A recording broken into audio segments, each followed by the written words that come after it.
Hello kids, so here your teacher Ruminder Kaur and we are going to start with our next phylum Echinodermata of chapter number 4 Animal Kingdom. So as we have talked about the very basic and the peculiar characteristics of 8 different phylums, so this Echinodermata, it means spiny bodied. So Echinodermata, dermata means skin and echino means where some spines are present. Spines are some thorn like structures. So very first important point is that their skeleton is present inside their body. Till now mostly we have talked about that in other animals that we have talked in the previous sections that their skeleton is present on the outer surface of their body, but this is the very first phylum in which skeleton has now came inside, and even it is made up of calcium. That's why it is called as calcareous. So in case of level of organization, it is organ system and it is marine. Symmetry is radial. So adult starfish can be divided into as many equal halves. And its larval stage that cannot be divided means it is divided into equal halves only by single plane. So symmetry is bilateral. Then there are 3 layers, so it is called as triploblastic, and they have true coelom, so we call them as coelomate. Now coming to third important feature, that is their digestive system. So they have two openings. One is mouth that is present on lower side, which is called as ventral side, and the topmost portion that you can see on the upper side in the figure A, that is the anus, which is called as dorsal side. So can we call it as complete? Yes, because whenever two openings are there, it is known as complete digestive system. If there is only single opening for both intake of food and removal of fecal matter, that we call as incomplete. Now coming to fourth point, that how they are moving and what is the procedure by which they capture the food, then transport the food, and how do they respire. So as they are living in water, so a special system is present which is called as water vascular system. The flow of water within the body that intake the food and even helps in movement. Now coming to next point, there is excretory system is not present. Sexes are separate, means male and female, they are present in different individuals. Only sexual reproduction, and they fertilize externally, means male and female gametes, they will fuse outside the body. Development is indirect because larval stage is there that is produced in between. Now coming to number 10th phylum, that is Hemichordata. Why it is called as Hemichordata? Because actually it is a transition between chordates and non-chordates. Earlier in the very first lecture of this chapter, we have talked about the notochord. Notochord is like a backbone, a flexible rod that is present from the topmost part till the ending. So, chordates, they have notochord, and non-chordates starting from phylum Porifera till phylum Echinodermata, they lack notochord. They do not have any kind of backbone in them. Hemichordata is just a middle phylum that is easily differentiating the previous phylum from the next phylums. So, it is now placed as a separate phylum. Earlier it was placed under phylum Chordata because it has one rudimentary structure that looks like notochord. Rudimentary means underdeveloped. So sometimes the sentences are written that these individuals have rudimentary organs, means the organs are not well developed. So the structure that seems like notochord is called as stomochord. And this phylum, it mostly consists of worm-like creature. So if you see Blanoglossus, a very important example, the body is divided into the topmost part that is called as proboscis, then collar, and then trunk. So it seems like a worm. All other points are mostly same, like they are marine, organ system level of organization, symmetry is bilateral, triploblastic, and they have true coelom.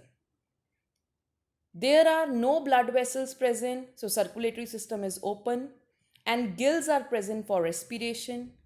And there is one gland which is present in the proboscis, so that is helping in excretion. Sexes are separate, fertilization external, and development is indirect. So most of the reproductive features now they are coming similar as the previous phylums we have talked about. Now coming to the last phylum, that is Chordata. So those animals they have notochord. We also call it as dorsal hollow nerve cord, and even they contain pharyngeal gill slits in pair forms. If you look on this structure, you can see a notochord. Parallel to the notochord, a nerve cord is also running.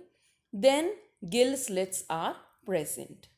So in this, other features, they all are bilaterally symmetrical, triploblastic, with true coelom, organ system level of organization. Why no particular example is given under it? Because this phylum Chordata is further divided into few subphylum. If we talk about its salient features, then comparison will play a very important role.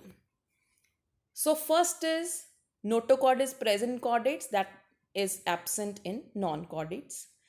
Second point, CNS means central nervous system is dorsal, hollow and single. Central nervous system, like in mammals, in humans, central nervous system is brain and the nerve cords. Even the spinal cord comes inside it. Dorsal is the back part and ventral is the topmost part. In case of non-chordates, CNS is solid and it is double. In case of chordates, gill slits are present which are absent in non-chordates. Heart is ventral, but in non-chordates, heart is dorsal. So if you see your body also, heart is present in the first front part of your body. So that front part of your body is called as ventral and your back part is called as dorsal. Then in case of chordates, here in this picture also you can see a post-anal part, a tail-like structure is there. So means tail has started appearing. You can see a small tail in different kind of chordates, but which is absent in non-chordates. Now let's talk about the different subphylums. Number 1, Urochordata. Number 2, Cephalochordata. And number 3, Vertebrata. Here you have to talk about Urochordata and Cephalochordata. They are generally called as protochordates. So if I talk about prokaryotes and eukaryotes, why they are called as pro? Because they are simple. Here some changes are required so that they can become eukaryote. That is called as evolution, a gradual developmental process. Protochordates means in which notochord is present but not so regular as it is found in the other vertebrates. And they are marine in nature. In urochordates, notochord is present only in the larval tail. Means in the adults urochordates, notochord is absent. That's why they are not placed under vertebrates. But in the second subphylum, that is Cephalochordata, you can underline cephalo term. Cephalo means head. Mostly it is being used for head. So it extends from head to tail and it can be persistent throughout their life, but still it is not so complex that it can be placed under vertebrates. Few of the examples are there. You can remember any one from each. Like in Urochordata, Ascidia example is there, and in Cephalochordata, Branchiostoma is there. Now let's talk about Vertebrata. They have notochord during the embryonic period. Now, what is embryonic period? Whenever in the mother's womb, fetus is formed, a child is growing in the uterus of the mother, pregnant mother, and the zygote develops into an embryo, and that embryo has a notochord which generally grows, and we call it as vertebral column. That's why the presence of vertebral column makes us vertebrates. Notochord is replaced by a cartilaginous. Now, if you remember in class 9th, there was one topic about tissues. One chapter was there, tissues. There you have studied plant and animal tissues.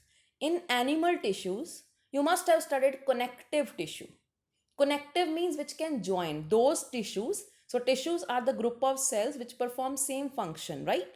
So in that connective tissue, you have studied almost 7 kind of connective tissue such as blood, ligament, bones, tendons, adipose tissue, cartilaginous tissue, and areolar tissue. So these, out of these 7 tissues, bones you are familiar with, and cartilaginous is not as hard as bones, but it is little bit flexible.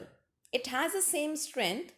If you touch your pinna of the ear, means outer part of your ear, that is not made up of bones, and even it is not simply made up of any membrane, but it is made up of cartilaginous tissue.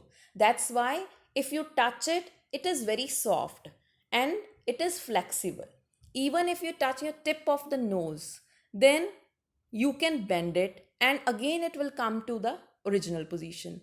If you remember trachea, windpipe, that is also having cartilaginous rings, so that air could not collapse, the windpipe could not collapse, easily the air can flow inside. So I hope this term is clear, because in the next phase, in the different classes of vertebrates, we are going to talk about few cartilaginous fishes also. So in some, notochord is present made up of cartilaginous tissue, and like in us, we have a bony vertebral column. So all the vertebrates are chordates. I hope this is clear to you. All the kind of vertebrates. Who are vertebrates? Fishes, then birds, reptiles, amphibians, and mammals. We all are chordates, but all chordates are not vertebrates. Why so? Because as we have studied Urochordata, Cephalochordata, they do not have such proper vertebral column. That's why they cannot be placed under vertebrates. What other features do vertebrates have that make them so complex in nature? First is that they have a muscular heart. Muscular heart means heart is made up of cardiac muscles, and it is located on the ventral side. Either two-chambered heart, three-chambered, or four-chambered heart. Second important feature, kidneys are the special excretory and osmoregulatory organs.